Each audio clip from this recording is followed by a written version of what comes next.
Welcome back to Power CEOs, the truth behind the business. If you're just tuning in, you're going to want to go to nowmedia.tv, click on shows, go to Power CEOs and catch the first half of today's episode because it has been awesome. Tons of gems dropped. And we're going to now dive right into our AI moment of the day with our resident expert in all things AI, Dr. Alan Badeau. Welcome back to the show. Hi, Jen. It's great to be here.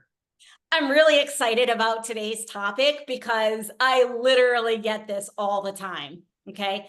I'm just going to retrain my internal team to be our AI specialists. And that is something that I always have to press pause on when somebody tells me that, because one of the biggest things in AI is they all think about the financial side of it, and then they think that their existing teams are just going to figure this out. Please debunk this myth for me. Yeah, when I hear that same thing, I always tell folks, good luck. I'm pulling for you. But don't have too high of expectations. I mean, I over the years, I have been what's the right word? A complainer, I guess I would say, about really the educational system trying to keep up and keep pace with technology, right? I mean, we are consistently, behind the curve, it seems like.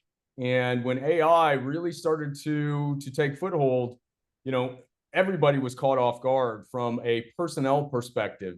And, you cannot just pluck somebody from a service desk and immediately have them take over some AI work or retrain them on whatever that timeline is, because the skill sets are different. And that doesn't mean that they can't learn that, but it's not something that you want to, really just say, okay, you know what, I'm going to build my team and they'll be ready to go in 2 weeks. It doesn't work that way.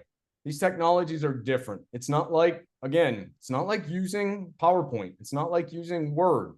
You have to have, training when it comes to both the technology skills as well as the soft skills that go around that. Because these models behave differently than any other technology that we've seen in the past, because they are trying to give you an answer. They want to give you an answer. They are really dying to give you an answer. And you have to have, a skill set that allows you to really, look through the bull that it could be providing and, identify some of the problem areas around that. And that takes a lot of training, a lot of skill sets to be able to do something like that. It is a very difficult thing to do, to understand the nuances of these models if you haven't spent a lot of time playing with them. That's really the crux of it. And whether you're a new student coming, or a new graduate coming from college with computer science and those sort of things, that doesn't necessarily mean you're any more prepared than others to, run teams, to work with some of these models. So folks have to take their time. They have to do it the right way. They have to really look at all the skill sets that come along with whatever they're trying to do, and then build out your workforce, from there. Have some expertise in one area, a little bit of expertise in another area, and then once you start to combine those, that's when you have a really good AI team. Well, I want to just kind of highlight the paradigm shift. We've talked about the integration of the technology itself is very similar to other tech integrations, but the people side is vastly different. It really is about, like, the upskilling is about ensuring a human AI collaboration. We have to approach our AI models as if they're virtual team members and speak to them accordingly so we can get the results that we desire, because these things are trained. And I think something and I'm just going to share with everybody, I know I've shared it with you, Alan. I mean, I have an LLM, a private LLM in my coaching business, and she's snarky. Like, she's snarky because I'm snarky. So if we have a team culture that doesn't want snarky, and we have a frustrated employee who's trying to make this work with not the right training and gets snarky, guess what happens? That model's learning our behavior and gonna throw that right back at us and right back at our customers. So, it's on brand for me to be snarky. It's not on brand for most companies. Yeah, and that's exactly right. And it's a skill set that is something that takes time to build, and it's not easy because when I was leading teams and leading development teams, a few years ago, it was one of those things where I encouraged everybody on my team to play with them, to just push their boundaries, see if you can get it to swear, and heck, I've had jailbreaks, and I love doing that kind of stuff. But what I found is that depending on what your personality was, how you use that tool to either justify an answer or justify a situation or pull back, because now you've got 50,000 other questions that the AI just kicked off in your head, is very, very different. And learning that dynamics and of the people as well as the people plus the AI, and then everybody working together, it takes time. It takes time. That's why a lot of teams fail, because they're in such a hurry. They don't have the time to do what's necessary to build that rapport with the AI as well as with the humans that they're trying to interface with.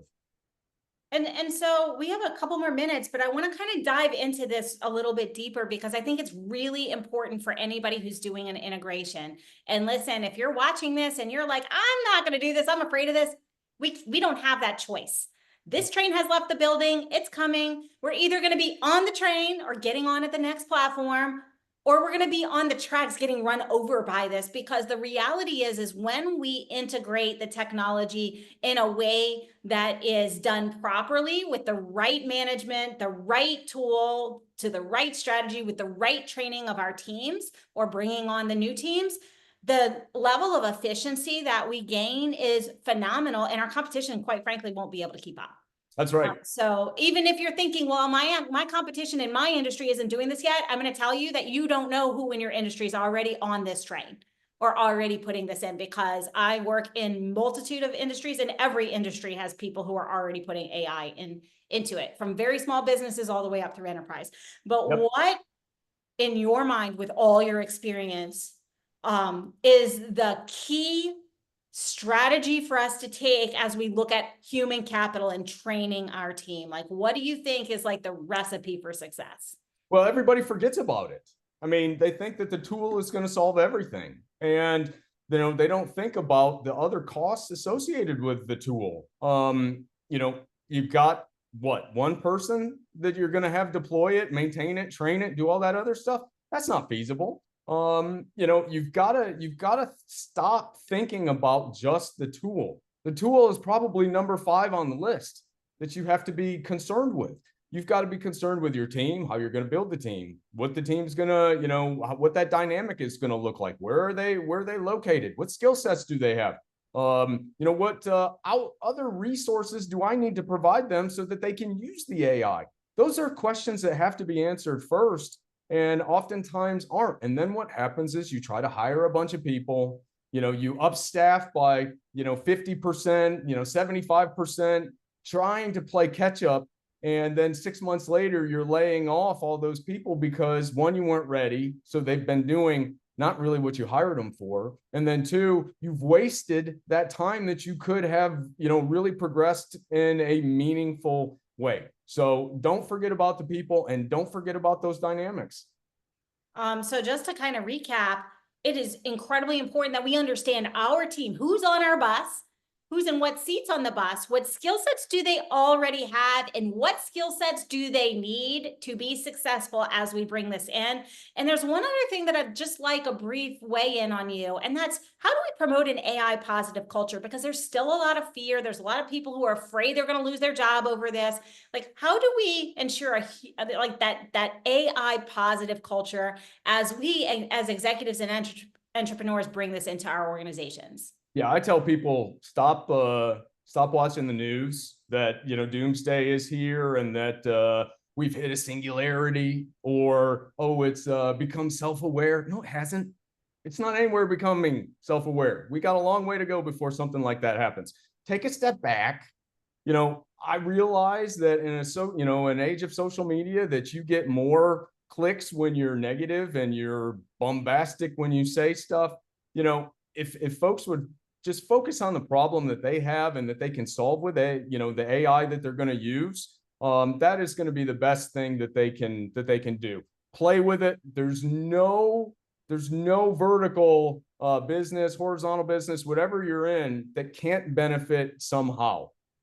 No person that is using these tools that cannot benefit from them somehow. Treat it like a twin, treat it like your super smart, admin that you can ask it questions, get some perspectives, do those sort of things, make the right decision, but you make the decision and don't become the computer, because then you're not going to be successful either. So, just some of those, just using a couple of those tricks, you'll be okay. I love it. You'll be all right. And you're right. Fear sells, and we are anti-fear on here. We're all about what needs to happen and how can we be successful. And I think that's why everybody appreciates this, and we appreciate you. Thank you so much for bringing your expertise to my show. How can people find you to learn more if they've got questions or like some assistance with their next AI conversation? Yeah, the easiest way to get a hold of me is alanbadeau.ai. They can also watch me on Wednesday nights from 6 to 7 Central on Now Media, and with the AI Today with Dr. Badeau show. That's we talk a lot more tech. That's why I love going on the business aspect of it, and then also on LinkedIn. They can find me on LinkedIn. Fantastic. Thank you again. And you guys stick around because we will be right back after these messages.